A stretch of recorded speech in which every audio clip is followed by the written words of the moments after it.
Pessoal, as vendas de café, carne e sucos do Brasil aos Estados Unidos vêm caindo desde as tarifas de 10% lá atrás. E as novas taxas de 50% ainda nem começaram, né? Quem conta pra gente esses reflexos é o Danilo Moliterno. E aí, Danilo, o setor deve estar daquele jeito, hein, meu amigo? Sem saber o que vai acontecer. Bom dia, Elisa, e a todos que acompanham o live nessa manhã. A gente é muito cuidadoso para escolher as palavras, mas dá para dizer que, ao menos no caso desses 3 itens, as vendas para os Estados Unidos estão despencando.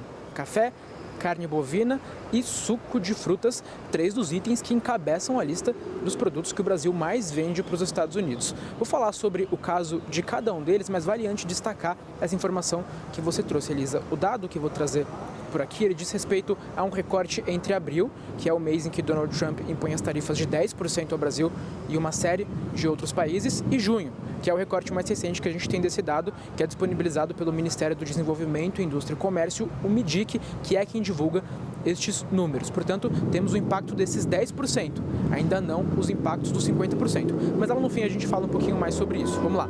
Os dados.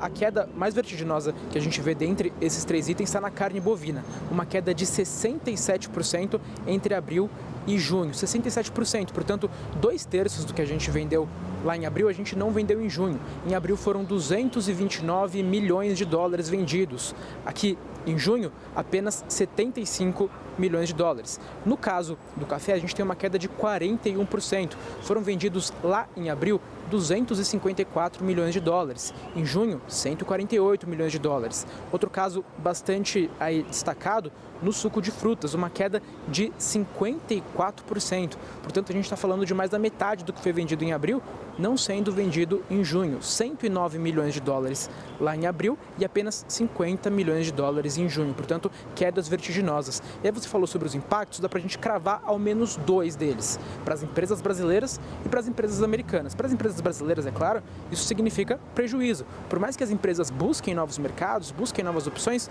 dificilmente vão encontrar as condições que encontravam para os Estados Unidos. E a mesma coisa para as empresas americanas, que por mais que procurem outros produtos, dificilmente vão encontrar qualidade e preço que encontravam no Brasil, senão, a gente sabe, estaria comprando de outros países e não do Brasil. Portanto, ao menos estes 2 impactos para estes 3 itens que encabeçam a lista de exportações do nosso agronegócio para os Estados Unidos, queda vertiginosa.